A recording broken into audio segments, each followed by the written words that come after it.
मेरा नाम गुड़िया झा है और मैंने न्यू ब्लॉगिंग स्टार्ट किया है। इवन आज से ही मैंने स्टार्ट किया है।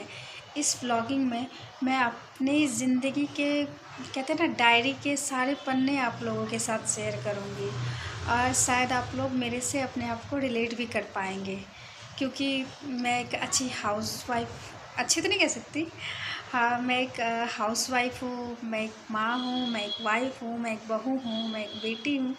तो ऐसे ही सब लोग होते हैं, मैं भी ऐसे ही हूँ। तो मैंने सोचा चलो एक ब्लॉग अपना भी बनाया जाए, देखा जाए सब लोग मुझे पसंद करते हैं कि नहीं करते हैं। तो जैसा कि मैंने बताया मैं नई नई हूँ, तो मुझे आप लोग के सपोर्ट की बहुत ही ज़्यादा ज़रूरत पड़ेगी। प्लीज़ आप लोग मेरा सपोर्ट कीजिएगा। और क्या बोलूँ, मेरा जैसे रहेगा कि मैं डेली कुकिंग कैसे करती हूँ, मॉर्निंग टाइम कैसे स्टार्ट करती हूँ, इवनिंग और कहीं गई ट्रैवलिंग, तो ये सारी चीज़ें मैं आपके साथ शेयर करूँगी और आप लोग मुझे सपोर्ट कीजिएगा। Thank you.